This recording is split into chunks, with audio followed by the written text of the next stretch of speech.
Inclusive, você estava ontem em Montevidéu, né? Fazendo o jogo da direto seleção. pra cá. Direto pra cá. Olha De que honra. Montevidéu direto para nossa Mano, humilde estúdio aqui. Futeboteco está importante. Pois Está muito importante. o cara tirou... E aí, assim, a gente viu... Eu queria começar falando sobre isso, porque a gente viu ontem um jogo bastante preocupante, na minha visão. Eu não me lembro, mesmo há muito tempo, eu acho. Desde a última passagem do Dunga, eu não vejo a seleção jogar tão mal. O quanto que é preocupante essa atuação, mais do que o resultado pra você? Você sabe que ontem, quando acabou a transmissão, eu estava com o Paulo Nunes, estava com o Lédio Carmona, e eu usei exatamente essa expressão. O futebol que a seleção brasileira jogou é preocupante. Por quê? Porque já não tinha jogado bem contra o Peru, apesar de ter ganho. Contra a Bolívia ganhou, goleou, mas a Bolívia é nada hoje, né? Basta ver a situação que ela está depois de 4 rodadas. Então, na verdade, o Brasil não tinha feito nenhum jogo razoável dentro das eliminatórias até agora. Mas ontem foi preocupante. Eu acho que essa é a melhor expressão. Acho que do ponto de vista da classificação, nem tanto, né? Porque se você pega que são 10, e como a gente tem dito, são 6 vagas e meia, né? Porque o sétimo ainda vai para uma repescagem, acho muito pouco provável que o Brasil não classifique para a Copa do Mundo. Mas se fosse no formato anterior, de só 4 avançarem, mais uma repescagem e tal, talvez o Brasil corresse risco com esse jogo que está exibindo até agora.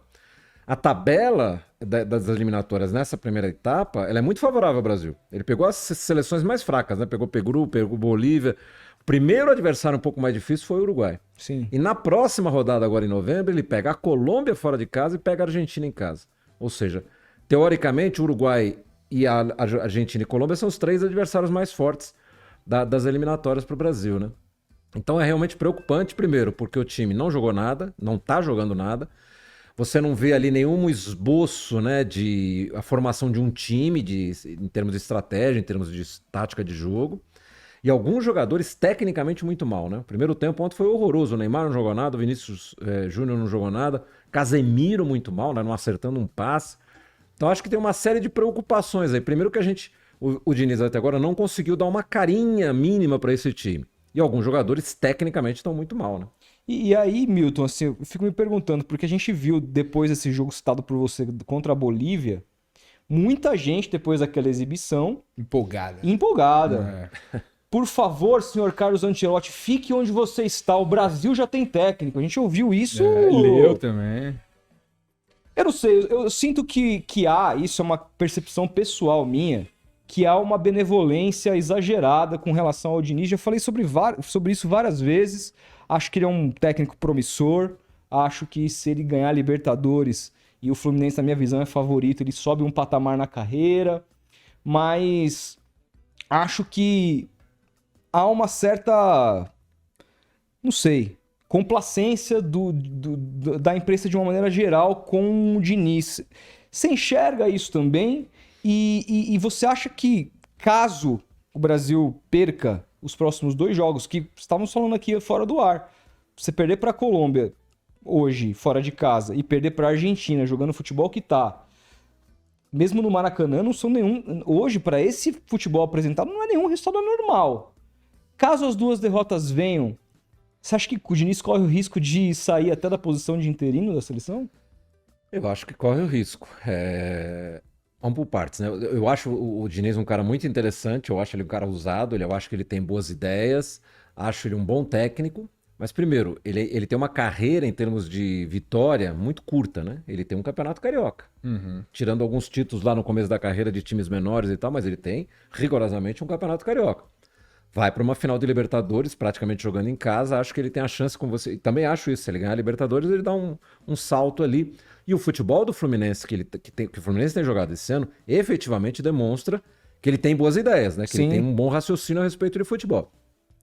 Mas eu acho que uma grande dificuldade que ele enfrenta para ser técnico da seleção é o fato de que o tipo de jogo que ele gosta, o tipo de jogo que ele faz os times dele jogarem, ele depende muito de treinamento.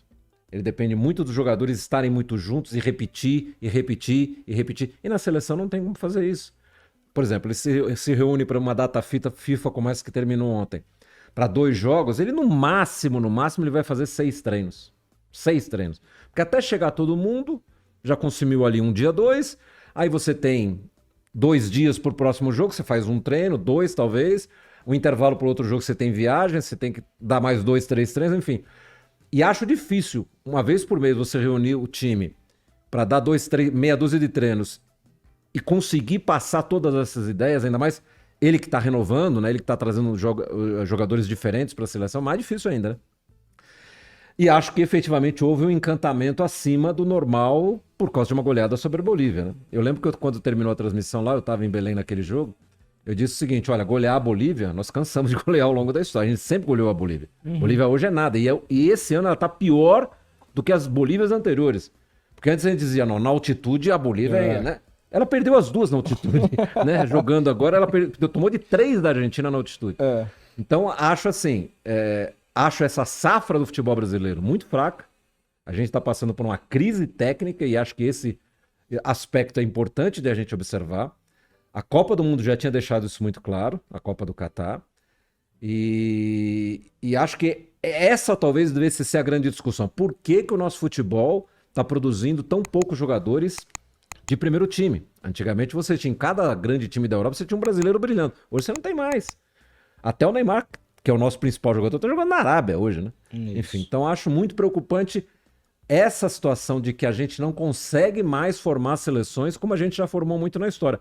Hoje, com todo respeito aí a seleção brasileira, ela é segundo escalão no mundo internacional das principais seleções. Acho que a sua expressão é melhor. Preocupante.